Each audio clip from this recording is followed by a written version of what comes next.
Coucou à tous, aujourd'hui on va parler d'un nouvel outil qui va vous permettre de suivre votre position sur Google. On commence! Il faut savoir que le taux de clic sur un site internet va dépendre de votre position. Ceux qui vont avoir le plus de clics, ce seront les 4 premiers résultats. Pourquoi? Parce que lors d'un affichage, que ce soit écran ou mobile, on ne peut voir que les 3 ou les 4 premiers résultats comme on le voit sur cette impression écran. Mais pourquoi suivre son positionnement? C'est tout simplement, comme je viens de vous le démontrer, vérifier son référencement, d'être dans les 4 premiers de Google, et vérifier également que les retombées que l'on exerce sur son site internet ne viennent pas pourrir notre référencement. Et pour cela, on va pas aller s'amuser à aller taper dans Google et vérifier chaque page de site. Je ne sais pas vous, mais personnellement, en tant qu'utilisatrice de Google, je ne vais pas aller au-delà de la deuxième page, sauf si je suis vraiment butée sur quelque chose. On est d'accord. Et donc, pour aller vérifier ce positionnement, on va utiliser un petit outil qui va aller checker les pages de Google à notre place. Cet outil, c'est SEO Hero Ninja. Je vous le présente tout de suite. Et voici la bête. Une utilisation assez simple. Ici, vous allez écrire le mot-clé sur lequel vous voulez qu'il recherche votre site internet. Et en dessous, votre site internet tout simplement. Donc, si je reprends mon site studio, hop, je copie l'URL de mon site. Si vous n'êtes pas en France mais dans un autre pays, vous pouvez changer, hein, n'hésitez pas. Et ici, je vais taper tout simplement 91, qui est mon département, c'est le mot-clé sur lequel je veux retrouver mon site internet. Et là, rien de plus simple, je vais cliquer sur Go Check Round. Donc là, il va faire des petites recherches. Il va aller vérifier sur le nombre de serveurs de Google, 14 d'entre eux. Et il va en faire une moyenne. Et on voit que, position moyenne sur ces 14, je suis en 3e place, sur photographe grossesse. Et c'est ce qu'on va aller vérifier. Donc on ne prend pas en compte tout simplement ici, et effectivement je suis en 3e. Quand vous faites des recherches ici, là on voit que je suis bien à 3e, il se peut que je sois sur d'autres mots-clés bien au-delà de la 3e position. Donc on va écrire un autre mot-clé. Il faut savoir que je viens juste de commencer à travailler sur ces mots-clés, hein, sur les mots-clés qui traitent du portrait, qui est une nouveauté que je vais lancer avec le studio. Donc là on voit que je suis 23e. En fait c'est la position totale. Et comment il faut lire ça? C'est que je suis 3e, non pas sur la 2e page, parce qu'il faut savoir que quand on est sur la première page, il met rien devant, mais sur la 3e page de Google. Donc si je fais une recherche sur séance photo portrait Île-de-France, j'irai directement sur la 3e page et j'irai voir, donc là c'est la moyenne, la 4e position. Quand ici il marque Data Centers without your URL or not accessible, c'est tout simplement qu'en fait le serveur soit il ne répond pas, il est inaccessible parce qu'il y a eu trop de recherches dessus, soit tout simplement pour lui, le nom de domaine n'est pas disponible sur son annuaire. Et dans tous les cas, il en tient compte et il va jouer sur la moyenne. Donc là, il a vérifié les 14. Donc en moyenne, je suis 23e. Et donc si on va vérifier, donc on a dit 23e.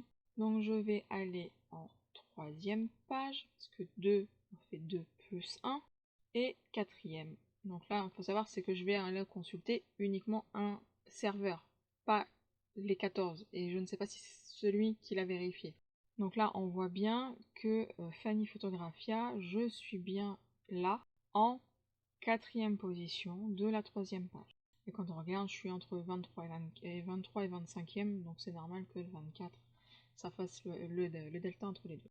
Donc voici comment fonctionne SEO Hero Ninja. Il faut savoir que cette vérification-là, il faut en garder des traces. Et pour cela, je vous donne rendez-vous sur la bibliothèque des freebies pour télécharger le tableau de suivi qui est en libre téléchargement et gratuitement, qui se présente comme ceci. Là où c'est en gris, n'y touchez pas, ça va vous faire des calculs automatiques. Ici, vous mettez donc l'URL de votre site internet, vous listez les mots-clés sur lesquels vous allez faire des recherches systématiques, donc vous en prenez sur chaque secteur d'activité où vous êtes, évitez d'en prendre des trop généralistes. Vous mettez la date ici, donc la date du jour où vous faites la recherche, et vous mettez votre moyenne ici. Deuxième jour, vous mettez votre date et vous mettez les moyennes ici. Et lui, il va calculer si vous avez perdu ou pas des places par rapport à la fois d'avant. Que juste en dessous, donc ici, vous pourrez mettre tous les commentaires que vous souhaitez. Par exemple, est-ce que ça arrive, ce SEO Hero Ninja Bug, vous pouvez avoir fait la recherche manuellement par rapport aux fois d'avant. Si vous avez fait une modification, vous pouvez marquer la modification que vous avez eue. Si vous avez eu un bug sur votre site internet, pareil. Si vous avez restauré une sauvegarde, pareil. Tout ça va permettre de savoir si une action que vous avez réalisée fonctionne et une autre pas du tout. Si ça vous a été pénalisant, et moi personnellement, ça m'a servi pour savoir que mon site a été dupliqué, copié, plagié. C'est comme ça que je l'ai su parce que j'ai perdu énormément de place. Et c'est également comme ça que j'ai su que un petit malin avait déclaré mon site comme pédopornographique, qui a fait que j'ai perdu tout le référencement qui avait été fait et il a fallu que je recommence de zéro. Donc voilà, ça m'a permis d'avoir ça parce que je le fais régulièrement. Alors quand je suis en train de travailler dessus quasiment tout le temps, je fais des vérifications avant chaque début de travail. Mais en général, j'essaie de le faire une fois par semaine, voire une fois tous les 15 jours. Je le fais pas systématiquement tout le temps. Donc ce tableau est en libre téléchargement et est disponible sous différents formats afin de s'adapter à tous les utilisateurs. Vous pouvez très bien aussi le faire sous format papier si ça vous arrange.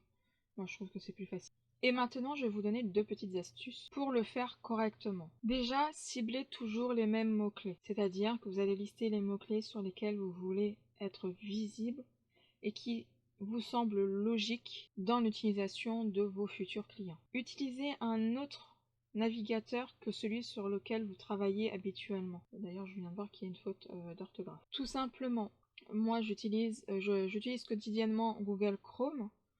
Mais pour tout ce qui est sur le travail de mes sites internet ou ceux de mes clients, je vais aller vérifier grâce à Firefox, que je n'utilise uniquement que pour ça. Tout simplement parce que je lui demande de vider, et à chaque fermeture il va le faire, vider sa mémoire cache et son historique de navigation. C'est-à-dire que tout ce que je vais faire, il va l'oublier dès que je clique sur la croix en rouge en haut de mon écran. Et c'est pour ça qu'il va me servir qu'à ça, c'est-à-dire que si vous videz la mémoire cache et l'historique de votre navigateur sur lequel vous travaillez actuellement, vous risquez de supprimer les mots de passe que vous avez préenregistrés et toutes les saisies automatiques que vous avez enregistrées sur votre navigateur.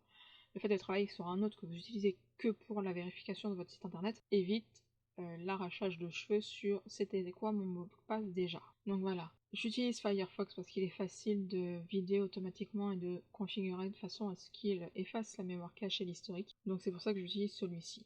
Rien ne vous empêche, si vous avez votre petit chouchou, faites juste attention de ne pas utiliser celui sur lequel vous travaillez habituellement. Tu te demandes comment trouver tes mots-clés, et c'est quelque chose qu'on va voir ensemble dans l'académie Booste ton site. Qu'est-ce que c'est? C'est une formation et un accompagnement qui dure 3 mois, sur lequel on va prendre les bonnes habitudes et référencer notre site internet simplement. Et moi, pour l'instant, je te dis à bientôt pour la prochaine vidéo. Ciao! Maintenant, je te laisse t'abonner à la chaîne, à mettre un pouce bleu si cette vidéo t'a plu, à activer la cloche des notifications pour recevoir les prochaines vidéos et à la partager. C'est à toi de jouer. Tu veux encore continuer à travailler ton référencement? Je te laisse avec 2 vidéos. Et moi, je te dis rendez-vous à la prochaine. Ciao!